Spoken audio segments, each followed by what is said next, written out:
This week, Hobart takes top spot as the most profitable place in Australia.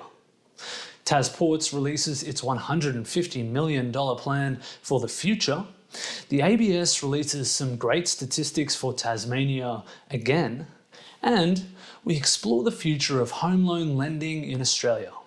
This is all the important news affecting Tasmanian property this week. So let's begin. CoreLogic reports profitability in Australian dwellings rose over the December quarter, with Hobart coming in as the most profitable capital city. In the 3 months to December, Hobart had the highest incidence of profit-making sales across the capital city markets, at 97.2%. This is up from 96.7% in the September quarter. It also had the lowest typical hold period associated with a profit-making sale across regional Tasmanian units, where the median hold period for a profit-making sale was 6.7 years. Also this week, the Mercury reports that Tasports has released its $150 million vision for the redevelopment of Macquarie Wharf to enable growth in the Antarctic program, the cruise ship market, and log and container exports. The works will allow Oasis cruise vessels to berth, making Hobart only the third Australian port to be able to accept those ships after Brisbane and Darwin. Now, a word from our sponsor. Are you looking for a new home? Something unique? Something beautiful? Then you should look at Eleanora in Tranmere.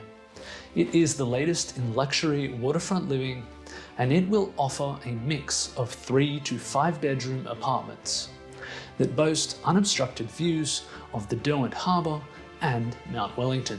This exciting new development is the latest Kunama project, and it will hit the market very soon. So visit eleanora.build to get all the latest details.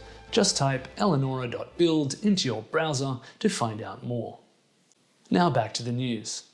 ABS data has confirmed Tasmania's economy has rebounded strongly from the COVID-19 pandemic, with Tasmania's employment returning to pre-pandemic levels, with 261,200 Tasmanians now employed.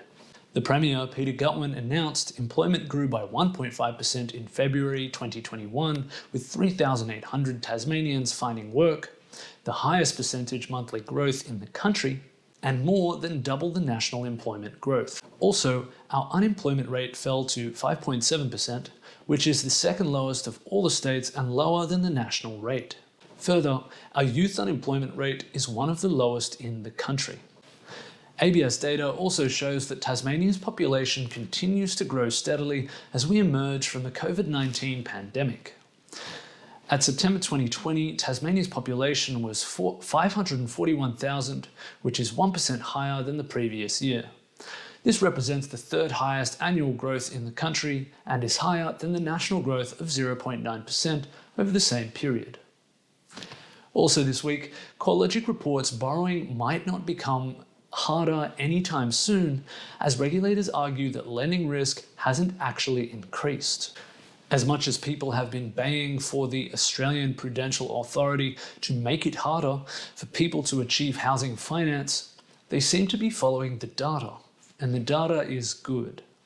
APRA announced that they saw no evidence of a material relaxation in lending standards. In numbers terms, the portion of new mortgages on interest-only loan terms was 19.2%, up from 18.5% in the previous quarter. But it's well below the record high of 45.6%, which was recorded over the June 2015 quarter. However, the mounting political pressure to step in between banks and their customers might find softer ground at the Reserve Bank of Australia. According to Tom Richardson at the AFR, the RBA is tipped to put brakes on house prices in 2021. His chief source of information, Su Lin Ong, managing director of RBC Capital Markets, thinks that Philip Lowe is already laying the groundwork for new macroprudential policy to rein in runaway house prices. So according to CoreLogic, we're safe from APRA, but according to the AFR, the Reserve Bank might get us anyway. Only time will tell. It might be that getting a loan will become harder towards the end of the year. The question is, should it?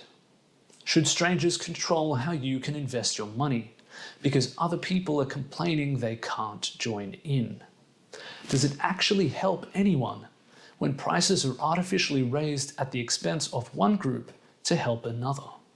That's it for this week. So wherever you're watching this video, please make sure to like, subscribe, or click whatever button you need to get all the important property news affecting Tasmania. See you next week.